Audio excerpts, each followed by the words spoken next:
ഒരു സ്ത്രീയെ സംബന്ധിച്ച് നോക്കുകയാണെങ്കിൽ പെൺകുഞ്ഞുങ്ങൾ മെച്യൂർ ആവുന്നത് 6-ാമത്തെ വയസ്സ് തൊട്ടേ മെച്യൂർ ആവുന്നുണ്ട് അവര്. അപ്പം ഈ മെച്യൂരിറ്റി ആവുന്ന ആ സമയം മുതൽ ഇവൾ എന്തോരം പെയിനിലൂടെ കടന്നു പോകുന്നതെന്നറിയാവൂ.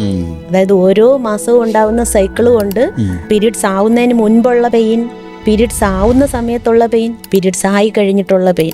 ഇതൊരു സൈക്കിളാണ്. സൈക്കിളായിട്ട് ഇങ്ങനെ വന്നോണ്ടേ ഇരിക്കും. 6-ാമത്തെ വയസ്സിൽ തുടങ്ങുവാണെങ്കിൽ ഇത് എന്നാ തീരുക? അപ്പൊ അത് കഴിഞ്ഞിട്ടായിരിക്കും അവള് വിവാഹിതയാവുന്നത്. അതിനുശേഷം ഒരു കുഞ്ഞിന് ജന്മം കൊടുക്കുമ്പോഴത്തേക്ക് ഒരു സ്ത്രീ അനുഭവിക്കുന്ന സഫറിംഗ് ഉണ്ട്. ഒരു കുഞ്ഞിന്റെ ജനനത്തോടു കൂടി തുടങ്ങുകയാണ് അടുത്തൊരു ഈറ. അതിലേക്ക് പ്രവേശിക്കുമ്പോഴത്തേക്ക് പിന്നെ മൊത്തം നിദ്രാവിഹീനമായ രാത്രികളാണ്. ആ സ്ത്രീക്ക് ഉറങ്ങാൻ പോലും പറ്റില്ല.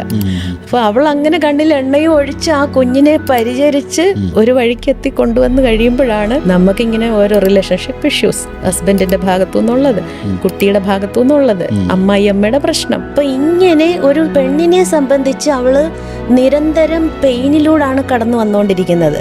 ദാറ്റ് മീൻസ് അവൾ ഓരോ മൊമെന്റ് കഴിയും തോറും സ്ട്രോങ്ങർ ആയിക്കൊണ്ടേ ഇരിക്കുകയാണ്.